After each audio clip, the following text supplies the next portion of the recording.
కడపలోని కోపర్తి పారిశ్రామిక వాడ సమీపంలో ఈ నెల 23 నుంచి 3 రోజుల పాటు ముస్లింల పవిత్రమైన ఆధ్యాత్మిక కార్యక్రమం ఇస్తేమా నిర్వహిస్తున్నారు. రాష్ట్ర ప్రభుత్వం ప్రతిష్టాత్మకంగా గుర్తించి కార్యక్రమ నిర్వహణకు పగడ్బందీ ఏర్పాట్లు చేయాలని ఆదేశించింది.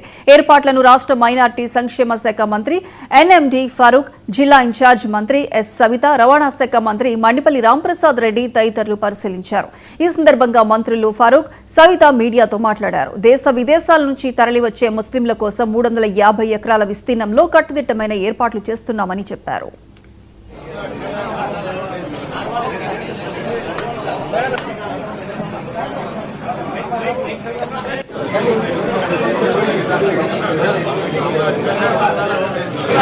ఆదర్శ గ్రామంగా కూడా 14-19 మధ్యలో మన నాయకులు చంద్రబాబు నాయుడు గారు ముఖ్యమంత్రి ఉండగా తీర్చిదిద్దడం జరిగింది.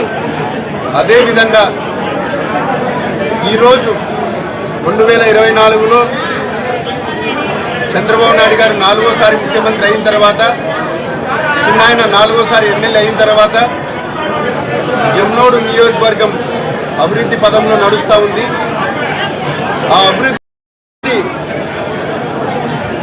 ఫలితాలు ఈరోజు మన యశోపల్లి గ్రామంలో కళ్ళకు కట్టినట్టుగా కనబడతా ఉంది. ఈరోజు యశోపల్లిపాడు గ్రామాన్ని దాదాపు 10 కోట్ల రూపాయలతో మెదక్ జిల్లా